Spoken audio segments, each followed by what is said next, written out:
The Wycombe Wanderers Show.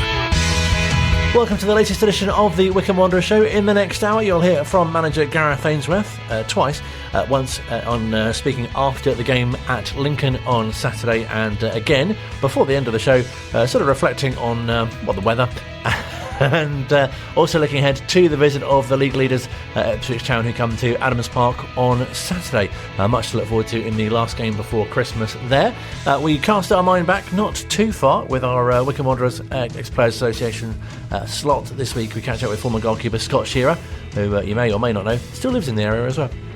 We'll be hearing from him. We'll be talking more about Wycombe Wanderers Women as well with Deano, which is how she wants to be pronounced, wants to be referred to. Emma Dean, of course, who you may or may not know, has been with the club a very long time and currently plying her trade, if that's the right expression, in the reserves. Most recently as well, has been between the sticks in goal. A bit of a departure from her normal position. All that and more on the way, as I say, in the next hour or so. But first, let's catch up with Phil, who after the game last week, you might have heard the manager saying that could well work out to be a very decent point in the end, away at Lincoln. Yeah, I think Gareth said over the course of the season it'd be a decent point. They're unbeaten at home. I think that's 9 draws out of 12 home games they've had. So they're no pushovers at home. I think so. To lose there would have been disappointing, but to not lose there, I think is a decent point. And they look like they've got a good side as well. If Mark Kennedy could just find the back of the net a bit more at home, then they could be challenging along with Wycombe. Hopefully, they could be one of these raft of teams who could be eyeing up the top 6. But yeah, I think a decent point. It was bitterly cold as well, so it was not the easiest conditions to play in. Although credit to the ground staff at Lincoln, they don't have undersoil heating. They got pitch covers, and I think the referee had barely got off the pitch on Saturday, and they were putting them back on after the game. So you can see how hard they work up at Sinshill Bank to make sure that the games go ahead. So full credit to them, and yeah, it went ahead. And Wycombe extended the unbeaten run a little bit further, and got a point on the road. There is something quite pleasing, isn't there? I know it's the old adage, but especially away, if you can't win, then obviously don't lose.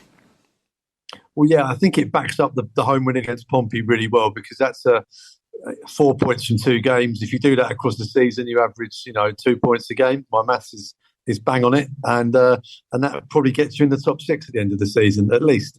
So yeah, if Wycombe can keep winning their home games and pick up points from awkward away trips, maybe throw the odd victory on the road in as well, just for good measure, then they should be there or thereabouts. Although this next home game is going to be tricky, but I think it was important that Wycombe stayed unbeaten going into the Ipswich game, to go in with a bit of momentum. And speaking to Gareth afterwards, from a very chilly Sinshill Bank, I think he agreed with me. I wish it had been 4-4 as a draw, because the fans would have had some goals. The fans have travelled all this way on a day where a lot of them have stayed at home to watch the England game. A lot of them will be building up to that now. And fair play, you want to support your country, but those today, they supported their club, and I can't thank them enough. They kept us going.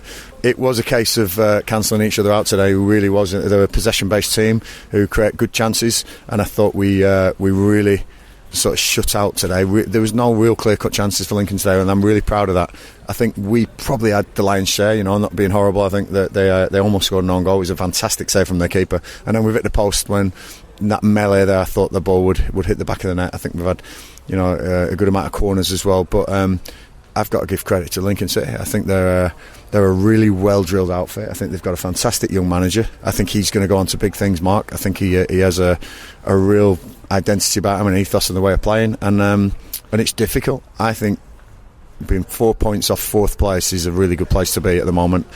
After everyone said we've had a tough season and a dodgy season, 4 points off 4th, like I say, is great. I think we'll be in this playoff shake at the end of the season. I firmly believe that, and I also think Lincoln City will be. I think they're a good side, and I think that's a cracking point away from home. And 2 consecutive clean sheets as well, and Max didn't have a lot to do today. No, as I say, we didn't get troubled really. Most of his actions there was with his feet kicking, and I want him to improve on that and get better at that, because I think when teams press us really high, we've got to be accurate with our balls forward. We weren't great today for everyone, not just Max, everyone. I thought that the quality going forward could have been better. But when we had those openings, we've got to make them count. And in recent games we have, the forwards have been brilliant, this season. Scored a lot of goals, but not today. But you know what? Away from home like that on a cold afternoon like this, on a pitch that I'll have to say thank you to the grounds people and Lincoln City for getting this game on, because we were always thinking this was going to be off. But they've done a brilliant job. Not surprised, because I know this club and I know how it's run. There's some great people here, and 0-0. It's not such a bad result for us. We take a point down the road. Last Sunday you had the element of surprise with your tactical change and personnel change, but unchanged today, so you rewarded that team after that performance. Yeah, no surprises today, maybe there should have been, but everyone's a hindsight coach, aren't they? And if I change the team and we get beat, then again I've made a mistake there. So no, I'm pleased with the application as always of the boys. January's coming up. I think there's going to be a great deal of transfer activity for us. We'll see what we can do. I'm hoping I'll take 0 now with the likes of Anis Mehmeti, and the like being in such hot form. But no, got to credit Lincoln today, but also I want to credit those, a couple of hundred fans that made the journey up, because if they're looking at this and watching this, thank you so much, because that was a tough afternoon. It was a tough game to watch, but you can say at the end of the season when we make those players, I was at Lincoln City away when we got that vital point. Great to hear from the manager, as always, and I know when we spoke to him last week as well, it's obviously consistency that he's looking for, and I guess there does feel, especially as you say after the Portsmouth game, there's quite a bit of solidity in the team's display now.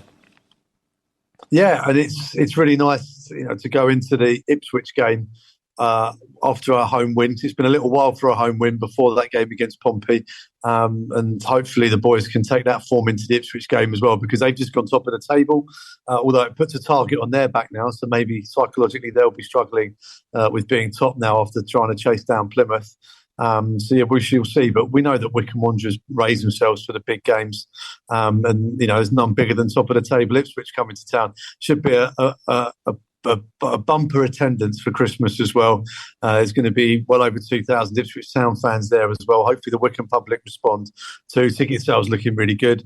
So it should be a cracking atmosphere a week before Christmas, and hopefully the present that we all want, Colin, will be 3 points for Wycombe Wanderers. We'll see. Absolutely. I'm sure many fans really encouraged by what they saw, either on TV or at the ground in that Portsmouth display, and we'll be looking for something similar at Adams Park again. Absolutely. And, with no real new injuries to worry about, it's looking like it could be a settled back line and settled selection. Anis Mehmeti has made the most appearances this season from any Wycombe player, and has been lighting up the league, so hopefully he can continue where he left off. I'm liking the look of Safazoli and Mawson at the heart of the defence together. They're getting a little run. It's a phenomenal stat actually involving Ryan Safazoli, that when he's played at home in the league, I don't think we've conceded a goal since almost I think back in February maybe in the league back at Adams Park. So if he is playing, then hopefully he can continue that run, although I may have jinxed it now. But them two together look really solid at the back. They look like they've got a good partnership there. Jack Grimmer's been in good form as well at right back. Joe Jacobson's back in the mix now after completing his 3-match suspension. And we hear that Dominic Gape is back in full training as well. So that's going to add competition into those midfield spots. And obviously the manager saying, the second half of the season is going to be key. And as you say, getting some of these players back at the right time, really. Yeah, just in time for the Christmas rush, because obviously after the Ipswich game, we've got just over a week. Then it's Boxing Day, 29th, and the game around New Year's. So yeah, those 3 vital fixtures coming back to back in quick succession. And I know Gareth will disagree with this, but it can make or break a season, that little run, can't it? Because if you get a good return of points, you can really propel yourself up the table and then set yourself up for a really barnstorming second half of the season. And that's what Gareth Ainsworth has been predicting. And wouldn't it be wonderful to go in off the back of a decent run over the festive period? And it feels like such a good position to be just sitting, just outside the playoffs at the moment, having that sort of hunting mentality. Yeah, Gareth has said that, it's been slipping under the radar. I think the thing that's slightly concerning about it, though, is that there seems to be at least 10 other teams who are classing themselves in exactly that same position. It's so tight, isn't it, League One, that middle ground of League One? But the pace at the top has been relentless, although it looks like Plymouth are having a little wobble now. They've had a few injuries and results are starting to run out for them, but they'll be looking to kickstart their season again. I say kick-started, they're in the automatics, but their form has been immense up until recent times. Wouldn't it be great if Wycombe were to beat them down there over Christmas as well? I'm sure they'd really like that as well. But yeah, it looks like hopefully we can claw one of those teams back, and then I think someone needs to go on a run around January, February time just to really sort of impose themselves into that top 6 and keep themselves there. because at the moment it's a bit like a horse race, isn't it? There's a whole bank of horses all neck and neck, sort of going to the last fence and thinking, right, who's going to be in the top 6? So we'll have to see. And also, I think it's quite nice to be playing the likes of Ipswich and Plymouth and Portsmouth around this time as well, because it really gives you a good kind of gauge as to where you are, doesn't it? Absolutely. I mean, Plymouth have spent a lot of money. They've got a really highly thought of young manager. It's his first job, it's a top job at a club. But he came from Manchester United, where he was the assistant to Jose Mourinho and Ole Gunnar Solskjaer. So he's got a really good pedigree. But he was untested really as a manager, but he's doing fantastically well. Let's not forget, his first game was against Wycombe Wanderers at Portman Road, and he's really built on that early win he got against Wycombe and has seen them go top now. But he's going to be looking now to kick on and get away from that pack that we've mentioned, is to keep going. But I was chatting to an Ipswich fan this week, and it's not like Wycombe when they got promoted. If Ipswich get promoted this season with the budget they've got, the squad they've got, which is excellent, we'll all look at them and go, well, yeah, you should have got promoted. A bit like Sheffield Wednesday as well. So I wonder if I'm sure their fans will enjoy it if they do get promoted. But it's not like when Wycombe do it, because we really celebrated quite hard when we got promoted. I hadn't realised until last week's show as well, really quite how prominent the letter P is in League One this season. Yeah, well, all the best people have names beginning with P. Oh yeah, and also really nice that people who've watched Wanderers TV will know already, but I'm sure that this weekend a great opportunity for fans to hear some music selected by the manager. Yeah, well, Big Mac Strick has been, the pre-match playlist picks has been started by a player. Jack Grimmer was the first player. Then each week they get to nominate someone else, another player or member of staff. It's been players up to this point, but Super Max Striek, after his excellent choices, by the way, they were good, weren't they? They played a huge part in Wycombe's victory against Pompey. I think that's not been stated enough, actually. But he then also said that he was selecting Gareth Ainsworth to do the pre-match playlist picks. If you've not seen him on pre-match drills, the weekly Wycombe Wanderers show on Wanderers TV, which is an excellent watch, it's a lovely time just to sit down with Gareth and chat about music. No mention of football at all. Just sat down talking about music, and his eyes really light up when he talk about music. He absolutely loves it, and there's some really good sort of 80s hair metal for people to get their heads into as well. Sounds fantastic. I look forward to that. Thank you so much for your time. Brilliant to chat to you. One before I leave, Colin, talking about music, we just had the Office Secret Santa, and obviously I don't know who's bought me these. I've been bought 2 gifts. One, a bald comb to shine up my bald head, which is very appreciative. But I've also got this wonderful Christmas tie, which plays music. So here we go, mate. There you go. So I hope everyone gets a Christmas present as good as this. I honestly thought it might have gone on for a bit longer than that. It's not the 12-inch version, is it, that we all know and love. Brilliant to chat to Phil, as always, though. Phil Catchpole, in case you didn't know, very few people don't know who Phil is, but for Wycombe Wanderers, he's the head of audio and broadcast, happens to be, as well, our match commentator on a Saturday on both Wycombe Sound and Wanderers TV, and as he quite ably mentioned there, on Wanderers TV, does the pre-match drills as well. You can hear the full interview with the manager from the Lincoln game, nearly forgot, on Wanderers TV as well. Some other club news from this week as well to bring you.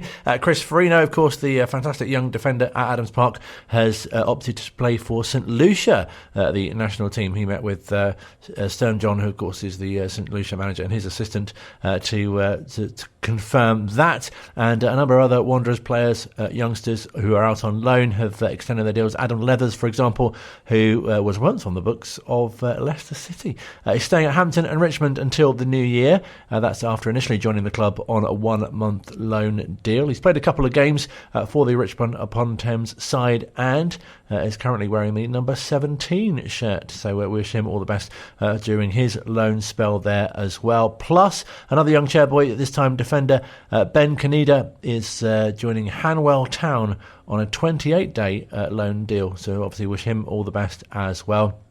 There are a number of other development players as well who are currently out on loan as well. Excuse me. Including, of course, Luca Woodhouse and Arnold Mashazi as well, who are at Slough Town, and Connor Parsons is at Solihull Moors as well. There are a number of others who are out on loan at the moment. Of course, we'll be following their progress, as long as I don't choke, here at Wycombe Sound. Still to come on this week's edition of the Wycombe Wanderers Show, we'll bring you news from Wycombe Wanderers Women and catch up with Deano, who's been at the club a long time and currently working with the reserves and indeed playing for them, sometimes in goal. That and more on the way, including more from Wycombe manager Gareth Ainsworth, who was just starting his playing career at the club when our next guest was arriving in 2007. He stayed for 3 years, and they were quite an eventful 3 years as well. Played in goal, I'm sure you remember Scott Shearer, still lives locally as well in Marlow, and been catching up with him to find out his earliest memories of when he first arrived at Adams Park. Paul Lambert was the manager at the time. He was trying to build some success at the club, and you could feel that when you went in. The club had a good solid foundation there. The training ground was a really attractive piece for me as a player to come down, and it was League Two at the time, and to have such a really good training ground with facilities that help you improve off the pitch as well as on. That was a real pull for me. And then obviously the stadium, I've always loved the stadium, always loved it. I get the access, etc. as an issue, but everything about the club was absolutely solid. The finances were all solid with Steve in charge. And then it was just a club who wanted to progress and, go further up the leagues. So the year that I came in 2007, there's a real statement by Paul. He brought, I think it was 7 players in that summer. So the first impressions were really positive for me. And as you say, the calibre of players that were around at that time as well, it must have felt like quite a special sort of era was starting in a way. Well, yeah, you could just see what he was trying to do. And then obviously, unfortunately for me, I had quite a horrific injury a couple of months in, which kept me out for that season. But from then on, you had players like Neil Lennon coming in, Rob Douglas came in. It was obviously the manager's ex-teammates who were coming down to sort of play for him. But we're still attracting that calibre of player to come down to League Two from, playing at such a high level. So, yeah, it was a really good time. You mentioned the injury. It must have been so frustrating, but also just the sort of innocuousness of it as well, just at the training ground like that. Yeah, it was horrible. It was my first proper injury, and yeah, it wasn't nice. I don't think I helped myself by trying to kick my ankle back into place, and then I had Big Terry pin me to stop me from losing the plot. I think I went into a bit of shock. So yeah, it was horrible. And then also, it was taking me a little while to get settled into being at a new club and stuff. I was putting a bit too much pressure on myself, I think, to start with. And then I'd actually come out the team, and the gaffer had put Jamie Young back in. And then obviously, it was the week after. I think Youngie, I came on off the bench against Shrewsbury. Youngie had tore his hamstring during that game, and the following week I, had a fracture dislocation in my ankle, and it was and then they had to bring, obviously, I think Frank Fielding was one of the young goalkeepers they brought in, and another lad from Bolton, I believe. So yeah, it wasn't a great start, but it progressed and it got better. I was going to say, brilliant the way you bounced back and such a consistency the following season as well. Well, it was really strange because the whole year I was nowhere near fully fit, but it was just, I was so desperate to do well, so desperate to stay in the team. And the team, we had such a great start to that season. The first half of the season, I think we were unbeaten in 23 games, was it? 21 games, something like that. But by Christmas time, I always remember, just walking the dog and struggling to just go on a walk with the dog. That my ankle was really bad, and I ended up, I think it was in February, I went in and said to the manager that I really feel that I'm struggling. I don't think I should be playing because I started to make some errors. So we got it checked, and the specialist at the time says, it's not been set properly, which is why I was getting incredible pain. So that was, I think, in March I get put back in and had to get my ankle redone. But you came such a long way as well, and to be named in the PFA League 2 Team of the Year for that season, for 2008-2009, so must be such a great reward for what you've kind of been through. Do you know what it is? When you look back at it now, it's incredible. At the time, I don't think I really appreciated it. I was just so focused on trying to get promotion. I was so desperate to get that promotion and get some success. But looking back on it, it shows you how well the team done, because I think 3 of us were named in that team. So I think as a team, we really deserved the promotion. But looking back, it's some of the things now. When you retire, you can reflect on some of the moments in your career. During your career, it's so fast paced. You just have so little time to appreciate a lot of it.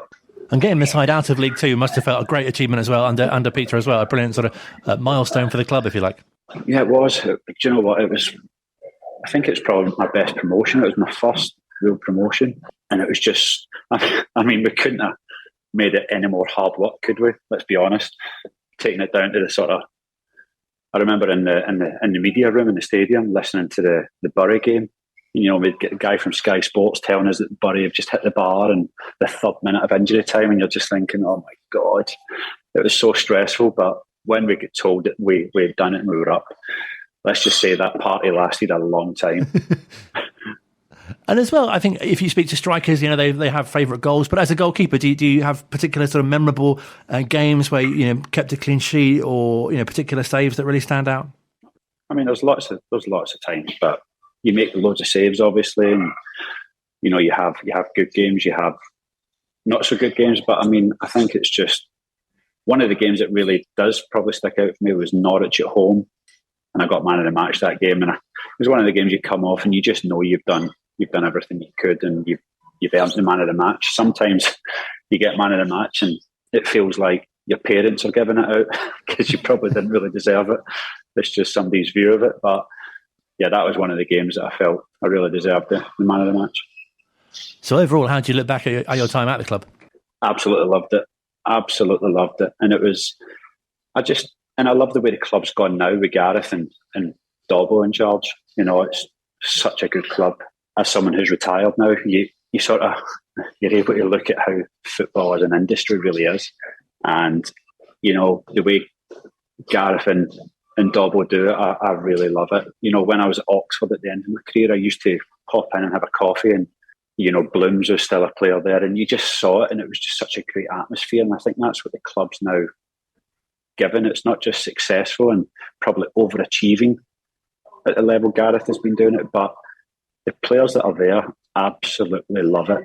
And trust me, there are not many clubs that you can say that about.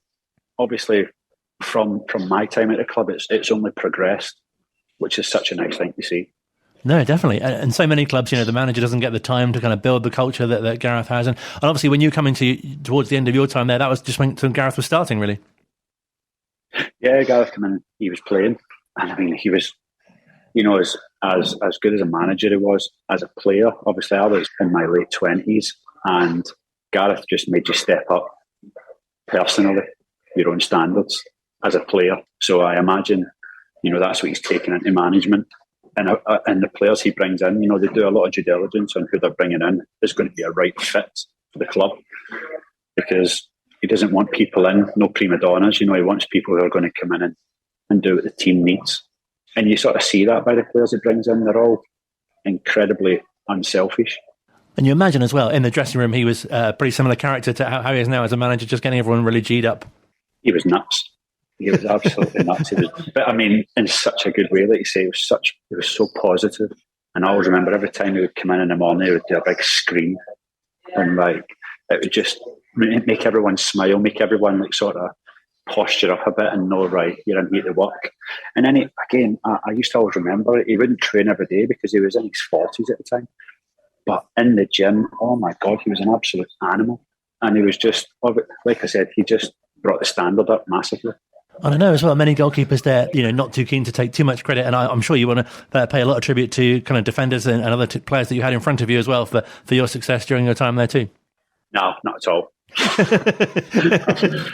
No, I'm kidding. Yeah, we had, especially that promotion season. We had such a good team, really good team. I think we managed to keep over 20 clean sheets that season, which is, I think, Stocko surpassed that a couple of seasons ago, last season, when done really well.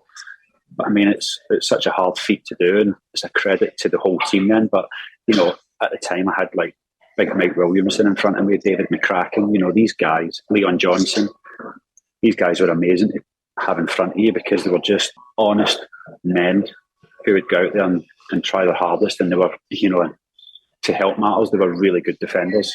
And is it really nice to sort of reflect on, obviously not just Wycombe, but the other clubs that you played for and your career as well, and what you achieved, and people, if they look at your record, and not many goalkeepers will have goals scored 1 in it either. Yeah, I know it's a running joke with me and my mates, but yeah, no, I mean that was a long time ago, but a lot of people said that it wasn't my goal. One of my teammates at the time said it wasn't my goal. The only reason I said it was my goal was to try and get a move down south. So if that's the case, it seemed to work. And you did some coaching as well. That must have been quite nice just to be able to pass on, your experience as well to other young goalkeepers too. It was, but I noticed that, football's changing, and I always got told, when I first moved down, by my first goalkeeping coach, a man named Aaron Hodgkinson, and he always said to me, football moves on, and the day that, it moves on and you've not moved on with it is the day you need to get out of it. And I realised that, I'm quite old school in my values, and I realised that it's not really that way anymore. So I realised that it wasn't really suited for anyone like me anymore. So I had that feeling, that gut feeling that it wasn't for me to stay in football now. It was time to move on and let someone else, come in and do a better job than what I could do. So you're into financial advising currently. Is that something that you always had an interest in, or is that something you kind of discovered and thought, oh yeah, I can help especially players?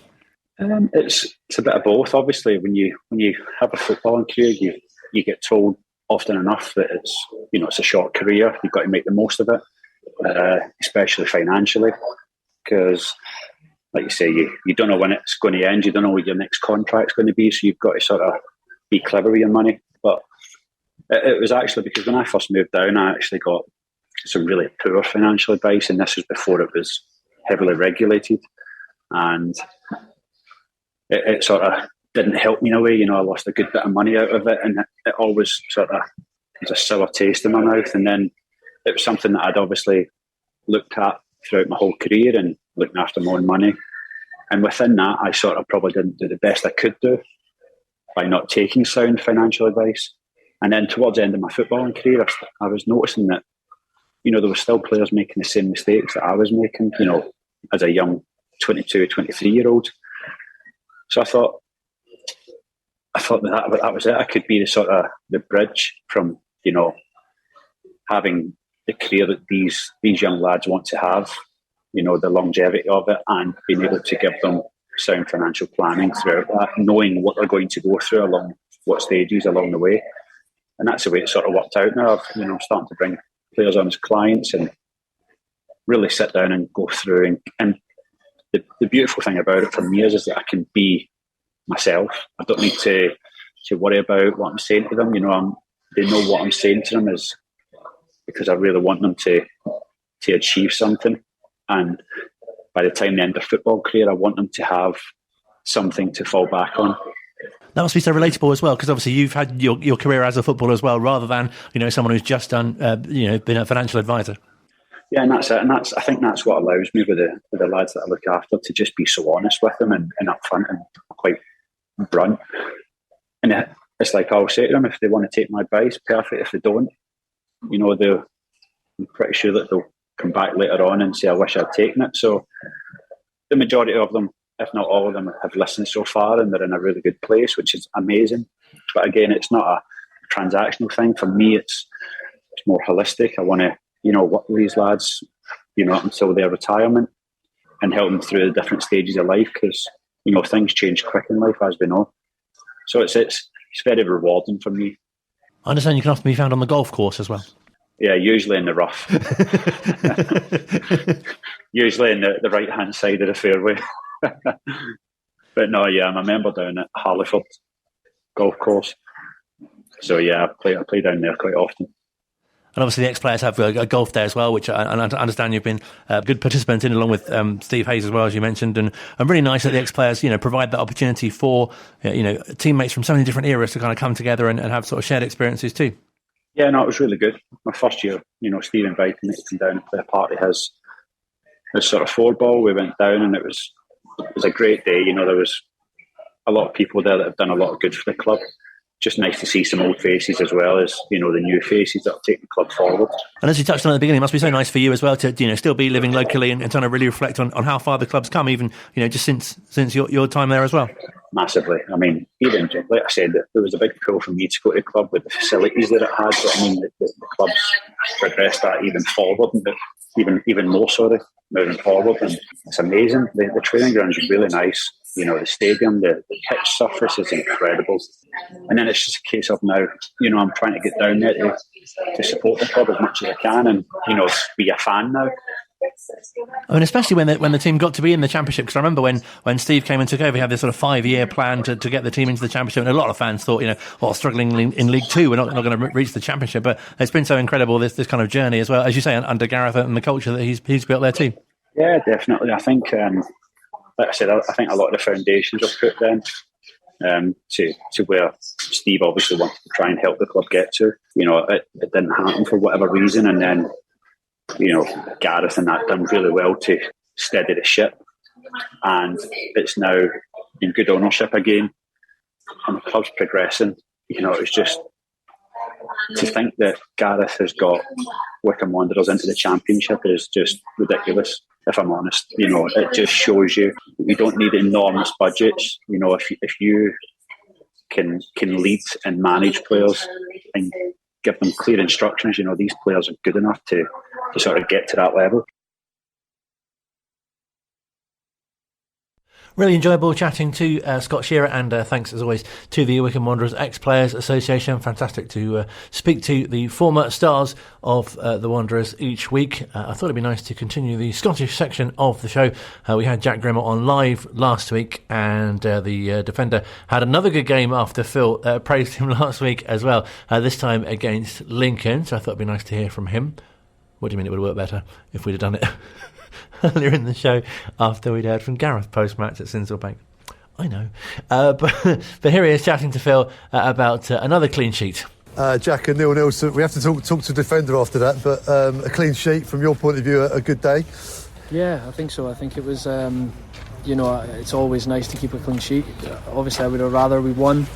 I think the clean sheet is nice, but if you were to offer me a 2-1 win, obviously I'd rather that. But I think these are the games that previously we might have lost. The games that we didn't really create much, but we managed to limit their chances as well. And I think a point on the road is probably never a bad result.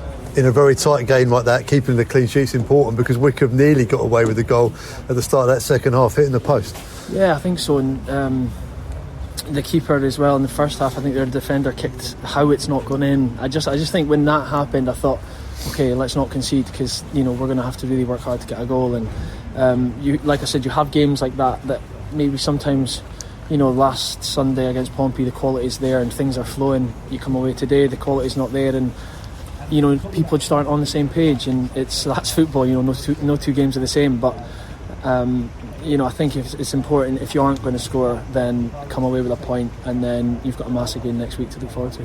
Lincoln unbeaten in the league at home. I think that's their 9th draw in the league here at Sinsel-Bank. You can kind of see why after today? Yeah, I didn't know that until after the game, but you can see why. I mean, I think we played them last season, and their league position wasn't probably what they wanted it to be. But they are a good side. I think they've shown that this today already, like you said, with their home record. They're a very good side. And I think for me it makes the point and the clean sheet even more sweet, the fact that they've got such a good home record. So, like I said, thank you to all the fans, by the way, that came, because it was freezing today, and with the World Cup on and everything, it's nice that anyone showed up. So it was good on them to make the journey, and at least we gave them a point to go on with. From the press box, the pitch looked magnificent as well. And how was it out there? Because I would suggest credit to the ground staff. I don't know what they were. I don't know what the pitch inspection was about, because the pitch was, fair play to them. They did really well. I spoke to the referee before the game, and he sort of complimented how well they'd done. And when we were sort of walking around before the game, we were all thinking, what's the pitch inspection been for? Because look at them now, they're on the pitch putting the covers back on it, and fair play to them, because the pitch was immaculate. You've mentioned the World Cup. Looking forward to the England game? Yeah, I think we're all going to watch it as a team. So I think the camps, I wouldn't say split, obviously it's heavily towards England, but yeah, I think being a Scotsman, I'm not overly fussed about, but I'm not one of those Scotsmen that probably want England to lose every game. I'll say that, because I have lived here for 10 years now actually. So, but as long as none of my family and friends hear this, but yeah, no, I am looking forward to it. I think it's been an unbelievable World Cup. I mean, Morocco just beat Portugal, which is, you know, another upset. And, you know, England, if they can beat France, you know, then they definitely fancy their chances. I remember speaking to you in pre-season down at Southampton in the middle of the heat wave. You were complaining about the weather, but this is more you, isn't it, This is more me. I think, although to be fair, I am a lot softer than previously. I've been down here too long, I think, so I'm really accustomed to the warmer weather. So it's funny, because when we train and it's cold at training, I'm one of the ones with all the hats and the gloves on. People are questioning if I'm even Scottish, but yeah, I think it's. I would much rather be playing on a night like tonight than, like you said, in pre-season at Southampton in 30-degree heat. That's just not for a Scotsman, I don't think. I was disappointed you bought a coat for this interview, to be honest. Yeah, I should have come out in a t-shirt. It would have been much better. But yeah, I think, like I said, we didn't quite get the points to warm us up today, but you know, like with the weather and everything, get a point, get on the road and get the jacket on and, you know, get back downtown. And finally, a bit of momentum going into Ipswich as well. Yeah, I think we've definitely, you know, recently results have kind of went our way. It just shows you, if you put a little bit of a run together, it doesn't need much, which is probably the most frustrating thing. If we can just find that bit of consistency, which, you know, we're starting to kind of put a run together going into a very tough run of games. Ipswich, you know, I think they won again today, and you know how well they're doing this season. Then, you know, you've got the Boxing Day game and then the two tough away fixtures. So we are going into a sticky sort of winter period. By no means is it season defining, because it just shows the league is, you know, I think we're 4 points off fourth. So, you know, the league is what it is, and I think if we can just find some consistency, then, you know, come February, March time, we'll be okay. Really good to hear from Jack, of course, chatting to Phil after the game at Central Bank. Yes, Wycombe Wanderers currently 9th in League 2, played a game or two more than some of the teams in and around the table, but a win on Saturday against the league leaders will take them into the top six, potentially, if other results go their way. And then, as mentioned, there's quite a tricky sort of fixture list coming up, starting, of course, well, the trickiness really starts, doesn't it, with the league leaders coming, but then another game on Boxing Day, again at Adams Park, with the visit of Bristol Rovers, and then a trip to Plymouth, who of course are well up there as well. And then the new year starts with another Peterborough away, and then hosting Sheffield Wednesday as well, and then Bristol Rovers again. These games coming thick and fast in January. Oxford as well, big local derby coming to Adams Park, and finishing the first month of 2023 with the visit of Fleetwood Town. Much to look forward to in terms of the fixtures. Still to come on the final part of the Wycombe Wanderers show for this week, we catch up with manager Gareth Ainsworth to discuss, among a number of things, how the freezing temperatures have affected their preparations for the visit of Ipswich Town, who come to Adams Park, as mentioned, on Saturday. A bumper crowd expected. If you're not going to the game, of course, you've got full match commentary here on Wycombe Sound on 106.6 FM and also on Wanderers TV as well. And you get the chance to watch the game on Wanderers TV in the UK as well, owing to the fact that it's an international break, of course, for the World Cup, which comes to its conclusions this weekend. Got the third and fourth place playoff, which can you remember England were part of not that long ago, and then the final, of course, between Argentina and France. But first, following the Chairgirls, this week we catch up with Deano, who currently is plying her trade in the reserves, not just as a player, not just as a coach, but in a bit of a different position to what she's been used to, as you'll hear in a few moments' time, after she told us how she got started at the club. I originally started when I was 13 back in the day, but it was only a women's team, so I pretty much was just the sub every week. Then I stopped at 16, rejoined at 19, but I did join two Marlow ladies, and then we folded and came over to Wycombe. It must be my 6th season now since we came back to Wycombe as a group of us. Obviously started in the first team alongside Andy McIntosh, then went to Dave, and then last season got stepped down to the reserves, which is fantastic. I mean, I'm one of these older, wiser players that help guide the younger ones, because I'm now the oldest in the female section of Wycombe Wanderers. So I like to be like a leader as such, / guider, like the auntie to the team, and help the young ones progress through from the under-18s all the way through to the first team if they can. I want to. But yeah, it's great fun. So I'm sure you didn't get much chance to sort of reflect, but you must have seen so many changes in your time there. Yes. So obviously the different management, different coaches' skills as we've gone on, and players coming in and out. Some only coming in for a couple of training sessions and disappearing. Some being there for years, and then obviously we've had the hard hit of the injuries with the ACLs. The 4 players that took out their knees, bless them, just by either running towards a ball or jumping and landing awkwardly. Obviously, a couple of them have now retired from playing football altogether. Others have managed to get the operation, get the rehab in, and started to phase back into training and playing, which is great to see them do that now. Especially in your senior role, that must be great to sort of see the development of so many different players from really young up to, as you say, more experienced. Yes, yeah. So obviously I'm with the reserves. Jamie is a lone manager, so I help with running the warm-ups. My partner helps him with the admin side of things, so the club communicating with the other teams and getting everybody set and ready for the game on Sunday. He picks the team and does what he needs to do, and just has Ellen as his little backup. I have currently had to step into goal as a goalkeeper due to injuries, people leaving us, and Emily Strange obviously being stepped up to the first team, which is quality for her, young 16-year-old, and she's doing well up there. So learning a new role for myself at my age, and getting the keeper coaching, which is great. But we are looking forward to hopefully getting a new goalkeeper at some point so I can step back out on the field and be stuck right back in it again. What's that been like, sort of playing in such a different position? Scary. Sometimes it's great to just take it all in and see what's going on in front of you.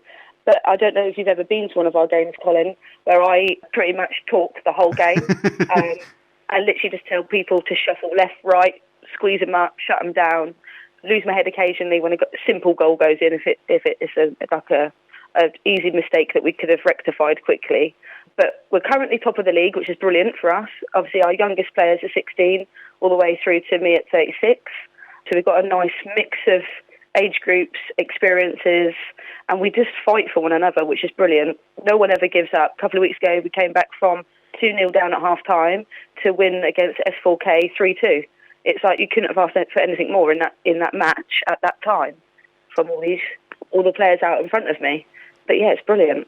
Absolutely brilliant. And obviously the coaching role sounds like something that you've adapted to really well and taken to, obviously, with your talking, as you mentioned, but also obviously passing on your experience as well. Yes. So it's just learning from everyone that's ever managed me or coached me throughout the years, picking up some of their drills that they do and the way they speak to the players, obviously helps guide and communicate. I'm classed as like the check-in person, so if someone takes a knock one day, I'll drop them a message the next day just to see how they're doing. We obviously have our 2 physios that come to training, but they're mainly with the first team on match days.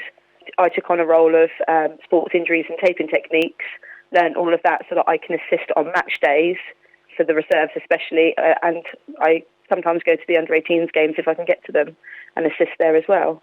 And it's just making sure the girls know what they need to do to recover from that knock so that they can play again either the week after or a couple of weeks down the line, depending on how bad the injury was. Essentially, you're the Swiss Army knife of Wycombe Wanderers Women. Yeah, apparently so. I'm just Dino, and I just do and I care about everybody and everyone. I just want everyone to have that smile on their face, get the successes that we desire and deserve, and everyone to put the commitment in. I'm not sure if you've been told by any of them. Each week on a Sunday, I drop a message into our senior chat, and there's 4 words I say before every game, and that is teamwork, passion, commitment, and determination to succeed. And if you follow those four words and get all stuck in and put 110% in that match, you never know what's going to come out of the end of it. And hopefully 9 times out of 10 it'll be that win, or at least a good battle to get a draw, or just show your worth as part of Wycombe Wanderers Women to anyone and everyone that wants to come and watch and support us. Oh, that's fantastic. The club are very lucky to have you. Thank you. It's really nice as well, because speaking to Jamie last week about the kind of reserve setup, in that you've got, obviously players coming up from the under-18s and perhaps, coming down from the senior side as well, but also going in the other directions as well. Yes, yeah. So, we are like the flowing team. So we have a core of players, and we just wait for Jamie to release his squad for each Sunday so that we know who's either coming up or coming down to play alongside us. But it's brilliant. We're very welcoming to any new person that wants to come in, or any person that's already in the club that is stepping into the reserves game that Sunday. And we have a little chat with them. We just tell them that this is what we like to achieve from the performance overall. Just communicate, get out there, get stuck in, put your all in, and no one can ask for anything more from you. And 9 times out of 10, it goes great. I mean, we've lost 2 games this season so far. One was a friendly, and one was against Ruislip. There was a very strong team, and the pitch wasn't the nicest, to be fair. But we can learn from those mistakes or issues that we created ourselves in those 2 games to push on to stay top of the league and have a great competition, as well as in the League Cup that we're still through on. So, yeah. It's a great record to have, and obviously really inspiring, I guess, for those in the under-18s team as well, to think, I want to be part of that. Yeah, definitely. Yeah, they love it. They either come and watch us, both us, the reserves and the first team, or they get to get some minutes on the pitch with us. Some obviously do jump from the under-18s straight through to the first, but that's because of obviously their performance levels, their experience, their skills. They just fit straight into that team. They don't need to have a little couple of goes in the reserve seniors to see what ladies football is like. But yeah, you just have to take what the more experienced / older players in the club give the information about other teams and players, because some of the older generation will trick you into different challenges and tackles. If you just stand and wait for instance, if you stand and wait for a pass, an older experienced player will be like, nope, Nick Brown's and off they've gone, and then you're on the back foot. So it's just trying to give them a bit of pointers of don't stand and wait. You must get stuck in straight away. And have you noticed sort of the quality of football, both in your own sort of team and club, and from the opposition as well, has improved over time as well? Yes, definitely. You never know what you're going to get these days. Obviously, I've been playing competitively again since I was 19. So back then it was a mixed match. You never know how it was going to go. The slide challenges that older generation used to like to make back in the day on the mud pitches. Obviously, we've now gone to 3G pitches. You're not really wanting to slide on them as much, but if you've got to do it, you do it. But yeah, it's just the passing and moving, and watching women's football on TV now. Obviously, the Euros helped get more people involved and wanting to give it a try at least, so they come along and see what they like and go from there. And you've got a reserve game this Sunday. There's no first team fixture, I understand, so a great opportunity for people to come and give extra support. Yes, definitely. Yeah. So we're at Burnham, the 1878 Stadium. It's a 2:00 kickoff, so it will start getting dark there, but we're hoping the snow clears so that we're able to play over there. We're against East Oxford. We beat them away 1-0 at their ground earlier on in the season, so we're hoping to show what we've improved on since playing that game, and keep top of the league and hopefully get 30 points before Christmas. Great to chat to Deano, of course, from Wycombe Wanderers Women Reserves. As you mentioned, they're in action on Sunday at Burnham, and you can get along there and support them for a 2:00 kickoff. Of course, 3:00 the day before at Adams Park, Wycombe Wanderers take on Ipswich. You might have noticed it's been quite cold. Here's Wycombe manager Gareth Ainsworth telling us what impact the weather's had on their preparations for that one.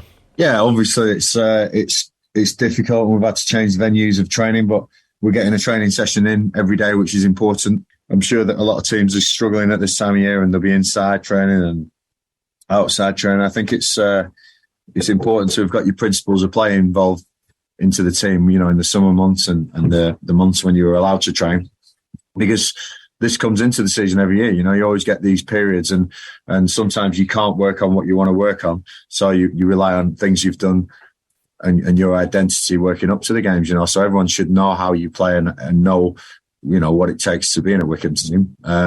Just because we can't work on specifics, it is a little bit of a hindrance, but we're lucky enough that we've been able to change venues and get a couple of good sessions in. So we're quite content with how we've prepared for Ipswich on Saturday. And I'm sure they've got fantastic facilities over there. They're a huge club, so it'd be a miss of me to think that they'll be struggling to train.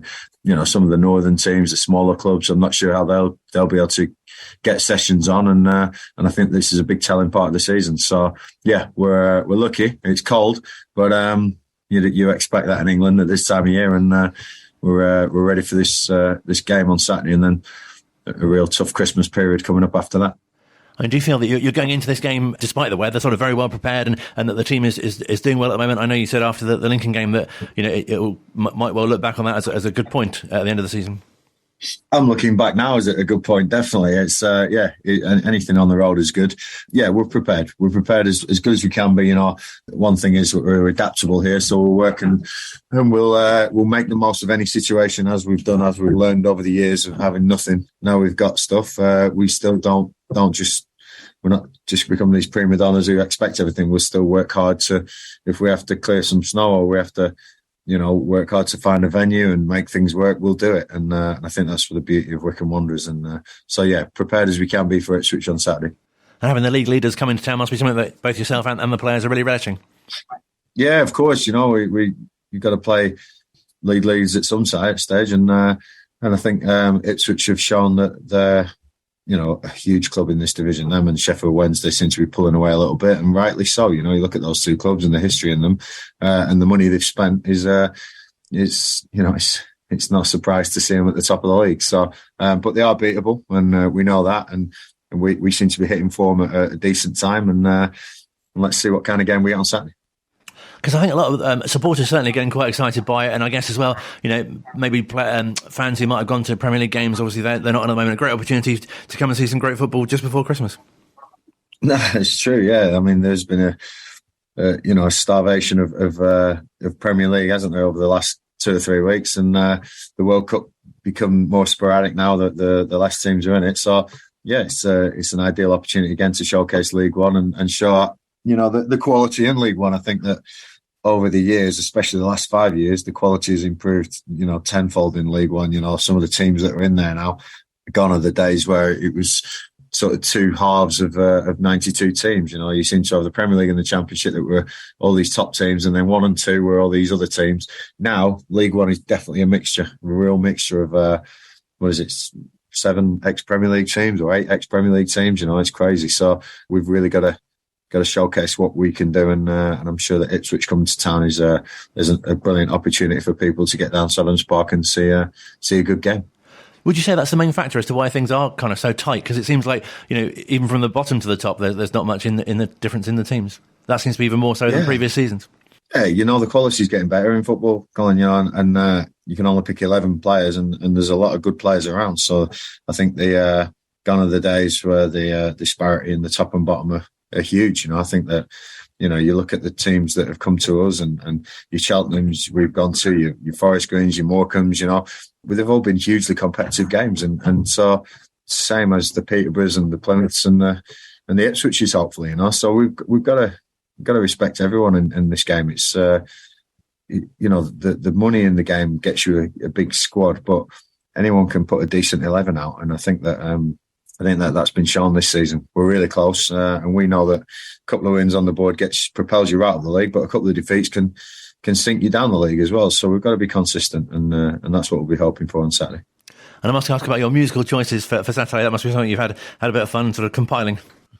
Yeah, just something different away from football, which was great, So probably a couple of expected tunes, but then chucking Jerry Lee Lewis in there as well. A respect of a recent passing of him, and obviously one of the pioneers of rock and roll and wild man of rock. So nice to speak to Phil midweek and get them on the playlist. Although people will probably know I've had an influence on the playlist from day one here, so it's no surprise. But it was great to talk about the music and what it means to me.